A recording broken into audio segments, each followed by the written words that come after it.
Innovate. Enable.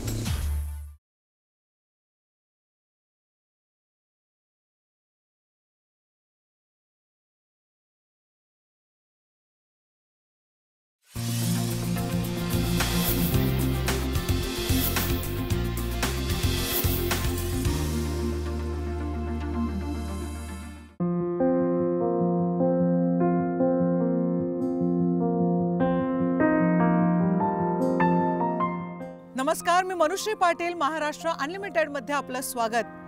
Bollywood असो किंवा सांस्कृतिक वैविध्यतेमुळे असो, महाराष्ट्र सगळीकडे प्रसिद्ध आहे. पण महाराष्ट्रात असं एक पर्यटनाचं ठिकाण आहे की ज्याला जगात तोड नाहीये, ते म्हणजे लोणार सरोवर. आणि याच लोणार सरोवराची आज आपण सफर करणार आहोत. चला तर मग. लोणार जवळजवळ 50,000 वर्षांपूर्वी पृथ्वीवर 4 उल्का आदळल्या. त्यातला एक खडक इथे लोणार मध्ये पडला. त्या अशनिपाताने हे विवर तयार झालं.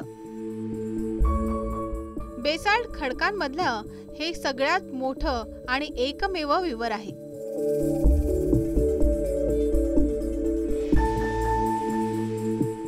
लोणार हे जे सरोवर आहे याची उत्पत्ती ही सध्याच्या माहितीनुसार 52,000 वर्षापूर्वी घडलेली आहे. आकाशातनं एक प्रचंड शनी हा पृथ्वीच्या दिशेनं आला. त्याचा वेग होता 20 किलोमीटर प्रति सेकंद. 5 लाख टन त्याचं वजन होतं आणि त्याची 6 मेगाटन शक्ती होती.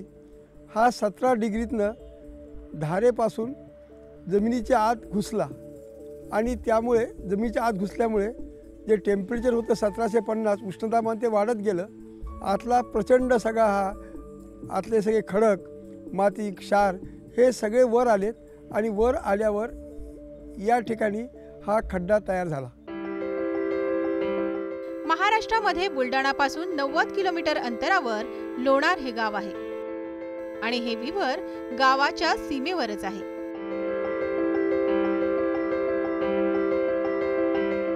ह्या विवराचा व्यास सुमारे 1830 मीटर आणि खोल सुमारे 150 मीटर आहे.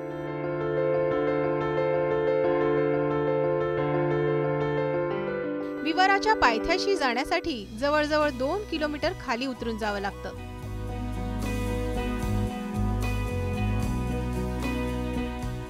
वरून आपण लोणार सरोवर बघितलं, मात्र या थेट लोणार सरोवरापर्यंत पोहोचण्यासाठी या घनदाट अभयारण्यातून आपल्याला वाट काढावी लागते.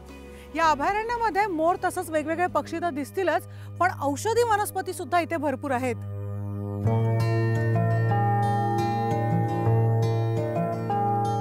आजूबाजूला भयान शांतता आणि घनदाट जंगल पसरलेलं दिसतं.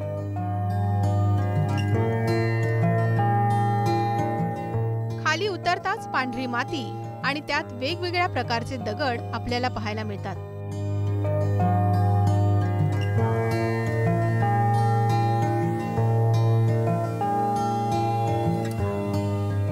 या सरोवराच्या परिसरामध्ये वारा तर जाणवतोय, पण हा सगळा खारा वारा अंगाला जाणवतोय.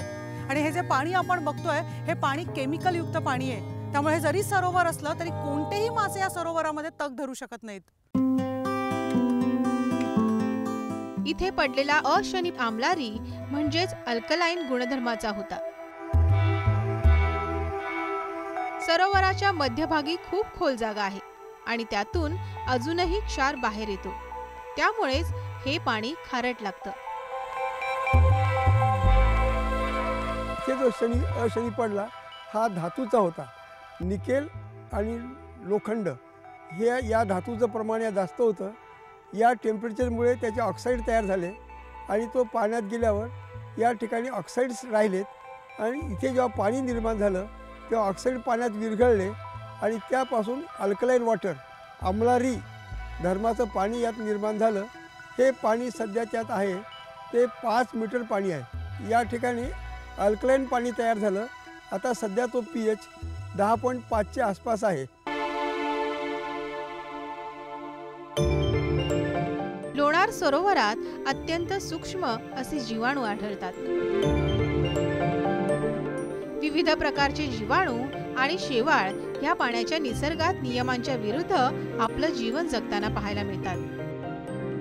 आणि विशेष म्हणजे त्यातील जीवाणू आपल्या वातावरणासाठी फारच उपयुक्त सुद्धा आहेत. या लोणार पाण्याचं वैशिष्ट्य म्हणजे चुंबकीय गुणधर्म असणारे जीवाणू, किरणोत्सार प्रतिबंधक जीवाणू आणि त्याचबरोबर मिथेन खाणारे जीवाणू या पाण्यामध्ये आढळले आहेत. त्यामुळे ग्लोबल वॉर्मिंगचं संकट सध्या जगावर आहे, त्यातून मार्ग निघण्याची शक्यता निर्माण झाली आहे आणि त्याचं संशोधन आता सुरू आहे. पाण्याच्या वरच्या 2 मीटरमध्ये जरी ऑक्सिजन नसला तरी याच्यावर वेगवेगळ्या प्रकारचे ॲल्गीज आहेत. अल्कलाइन ॲल्गीज जे असतात ते आहेत आणि त्यामध्ये मुख्य आहे ब्ल्यू ग्रीन ॲल्गी, हरित नील शैवाल. हरित नील शैवालामध्ये तो स्पायरुना नावाचा जो बॅक्टेरिया आहे हा या पाण्यात जास्त प्रमाणात असल्यामुळे यापासून स्पायरुलिन नावाचे कॅप्सूल्स तयार करतात. तसंच मिथेन वायू खाणारे जीवाणू याच्यात आहेत. किरणोत्साराला विरोध करणारे बॅक्टेरिया या पाण्यात आहेत. त्यामुळे हे पाणी वैज्ञानिकदृष्ट्या आणि औद्योगिकदृष्ट्या अत्यंत महत्त्वाचं पाणी आहे. नैसर्गिक सुंदरतेने नटलेलं लोणार सरोवर औषधी वनसंपदा आणि पक्षी अभयारण्य म्हणून सुद्धा प्रसिद्ध आहे.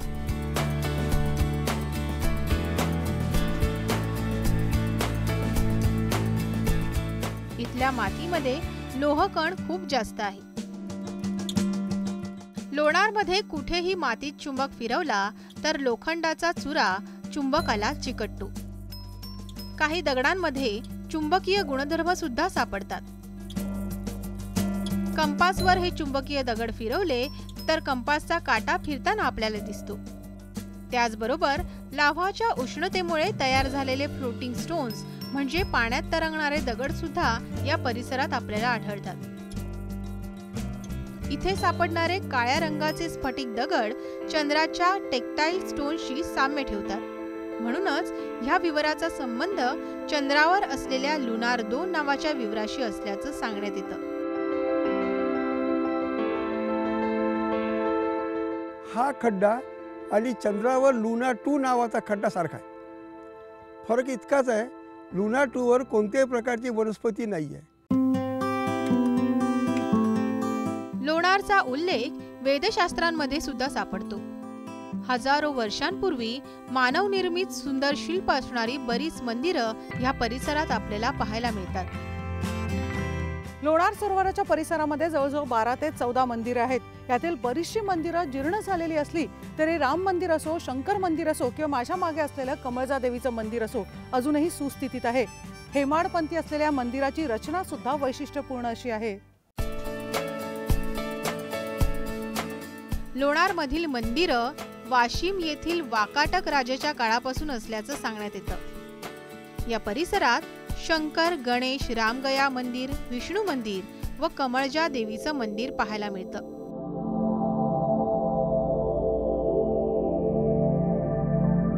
हे मंदिर तलावाच्या काठावर असून त्याला 3 मुखमंडप आहेत.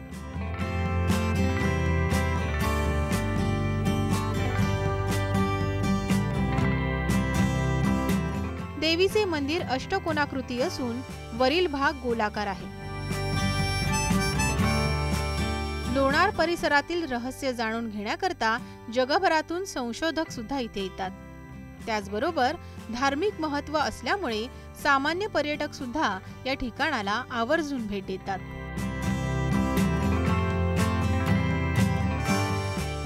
लोणारचा हा सुंदर परिसर जितका अभ्यास करण्यासारखा आहे तितकाच फिरण्यासारखा सुद्धा आहे. त्याचबरोबर या परिसरात असलेली मंदिरं सुद्धा अगदी बघण्यासारखी आहेत. या मंदिरांचं दर्शन आपण घेणार आहोत, पण घेऊया एक छोटासा ब्रेक. पहा फक्त IBN लोकमत.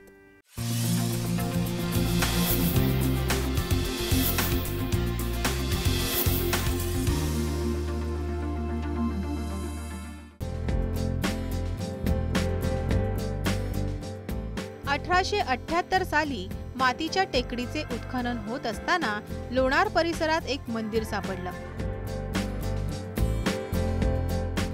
सुंदर शिल्प आणि भव्य द्वार असलेलं हे मंदिर दैत्यसुदन असल्याची खात्री पटली.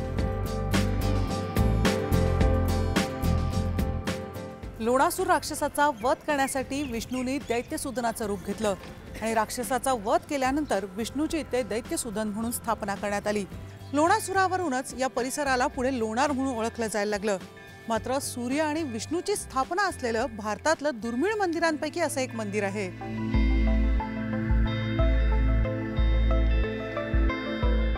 चालुक्यकालीन असलेलं हे मंदिर गावच्या मध्यभागी विशाल जागेवर उभं आहे.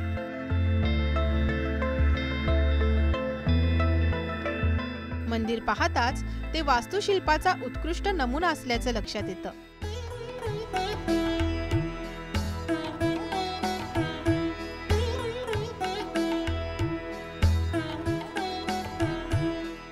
मंदिराचं द्वार उत्तर दिशेला आहे.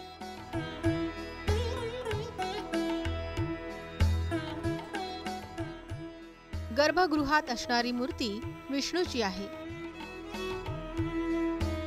त्यांच्या पायाखाली लवणासूर हात जोडून मोक्ष मागताना दिसतो.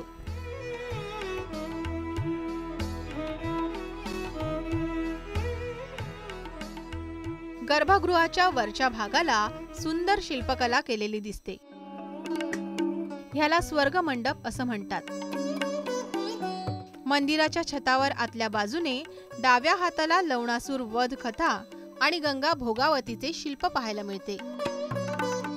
देवळाच्या उत्तर कोपऱ्यात कृष्ण गोपिका नृत्य असे बरेच शिल्प आपल्याला पाहायला मिळतात. पश्चिम विदर्भातलं सर्वात मोठं आणि सर्वात चांगलं मंदिर कोणतं असेल तर लोणारचं दैत्यशोधन मंदिर. दैत्यशोधन मंदिर जे इथे आहे ते सूर्य आणि विष्णू यांचं एकत्र रूप असलेलं मंदिर आहे आणि याच्यावर 185 शिल्प आहेत. त्यामध्ये सप्तशती आणि श्रीमद भागवत याच्या पुराणामधील कथा आहेत आणि त्यावर मैथुन शिल्प आहेत. मंदिराच्या बाहेरच्या भागाला सुद्धा सुंदर शिल्प आहे. प्रदक्षिणा मार्गावर सगळे शिल्प चांगल्या स्थितीत आहेत. लोणासुराचा वध इथेच केला म्हणून दैत्यसुदन नावाने भगवान विष्णू इथे प्रसिद्ध आहेत. असं म्हटलं जातं की दक्षिण विदर्भातलं सर्वात जुनं आणि सुंदर मंदिर म्हणजे हे दैत्यसुदन मंदिर. लोणारमध्ये अशी अनेक वैशिष्ट्यपूर्ण मंदिरं आहेत.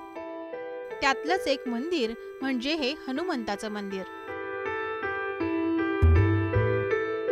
ज्या मारुतीच्या मंदिरात मी बसलेली आहे त्या मंदिरातली मूर्ती दिसायला अतिशय साधीसुधी अशी आहे, पण या मूर्तीला वेगळं असं शास्त्रीय आणि धार्मिक महत्त्व आहे. लोणार परिसरात सापडलेल्या या मूर्तीमध्ये विशिष्ट असे चुंबकीय गुणधर्म आहेत, त्यामुळे ही मूर्ती इतर मूर्तींपेक्षा वेगळी अशी ठरते.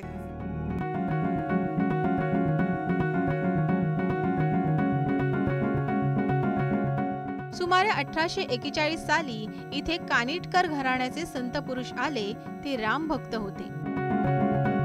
त्यांना पाल्यापाचोळ्यात ही झोपलेली मारुतीची मूर्ती दिसली आणि त्यांनी तिथेच राहून या मूर्तीची सेवा करणं सुरू केलं. 1856 साली निजामाचे दिवाण राजा चंदुमल इथे आले. त्यांनी कानिटकरांना 2 गावं जहागीर म्हणून दिली. काही वर्षांपर्यंत याला झोपलेला हनुमान म्हणून ओळखत होते, पण त्यावर असलेल्या शेंदुराचा लेप काढल्यावर ही 9 फूट 3 इंच लांबीची व 4 फूट रुंदीची हनुमानाची मूर्ती आढळली. तिचा उजवा पाय जमिनीवर असून डाव्या पायाखाली शनिदेवाची मूर्ती आहे.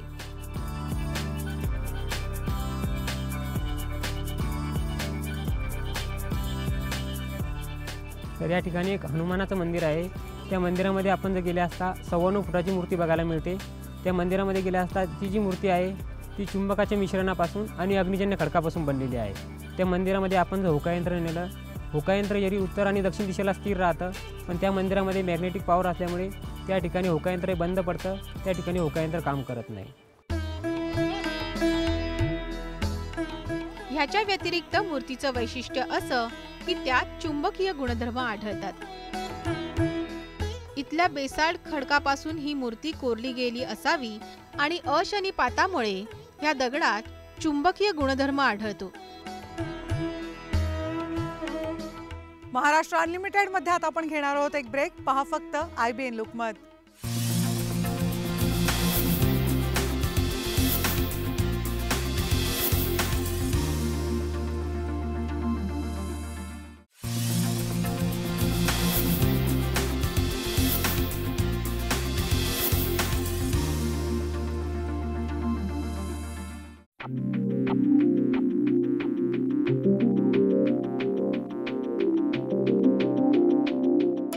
लोणारची धार म्हणून ज्या मंदिराला ओळखलं जातं ते म्हणजे हे गोमुख मंदिर. विष्णूने लवणासुराचा वध केल्यावर गंगा भोगावती विष्णूचा दाह शांत करण्याकरता इथे अवतरल्या असं म्हणतात. म्हणूनच ह्याला विष्णुगयाच्या नावाने सुद्धा ओळखतात. पण वैज्ञानिक दृष्टीने ह्या गोमुखातून येणारं पाणी 18 किलोमीटर अंतरावरून भूगर्भातून सायफन तत्वाद्वारे येत असल्याचं सिद्ध झालं आहे. वर्षाच्या 12 महिने हे पाणी वाहत असतं. हे पाणी पिण्याकरता सुद्धा उपयुक्त आहे. अनेक लोक इथे येऊन आंघोळ सुद्धा करतात. या ठिकाणी प्रमुख 3 दारा आहे जी आपण प्रत्यक्ष बघितली. हिला गंगा भोगावती विष्णुगया अशा नावाने ओळखतात. धार्मिक ग्रंथामध्ये असं सांगितलेलं आहे की भगवान विष्णूने लवणासूर नावाच्या राक्षसांचा वध केला व या ठिकाणी त्याला मारल्यानंतर या गावचं नाव लोणार पडलेलं आहे व त्यांचे चरण धुण्यासाठी या ठिकाणी पाणी एक काशीवरून गंगा बोलवली असं धार्मिक ग्रंथामध्ये सांगितलेलं आहे. देवळाचं बांधकाम सुंदर असून अहिल्याबाई होळकर यांनी जीर्णोद्धारास मदत केल्याचं सांगण्यात येते. इथे बरीच छोटी छोटी मंदिरं आहेत. देवळात विष्णूची लवणासुराचा वध करताना मूर्ती पाहायला मिळते. त्याचबरोबर नुकतीच स्थापना केलेली देवीची मूर्ती सुद्धा ह्याच गाभाऱ्यात दिसते.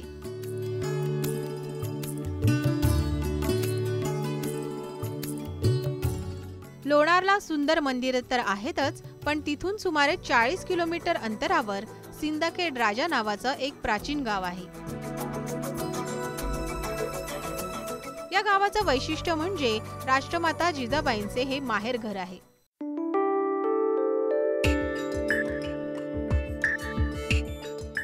लखुजी जाधव यांची मुलगी जिजाबाई.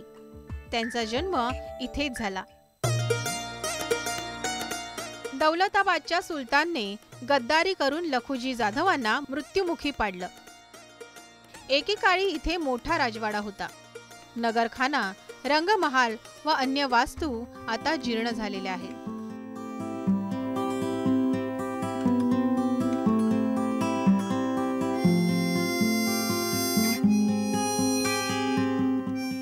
शिवाजी महाराज महाराष्ट्राचा स्वाभिमान, शिवाजी महाराज महाराष्ट्राचा मानबिंदू.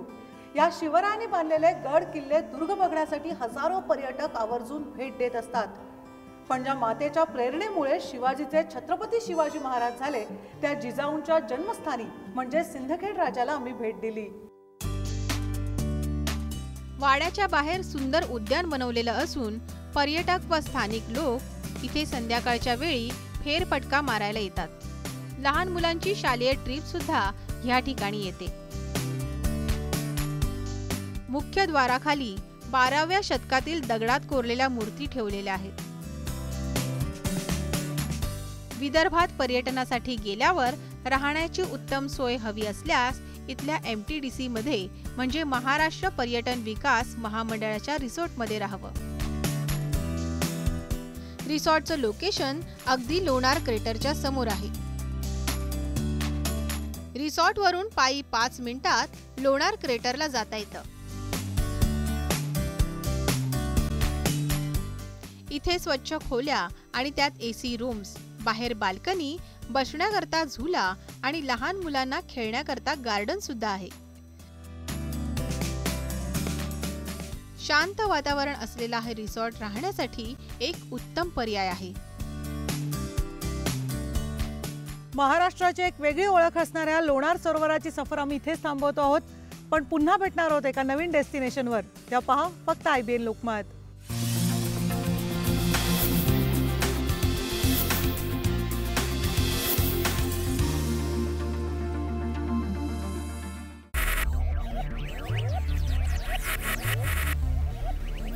Focus, ideate, innovate, enable.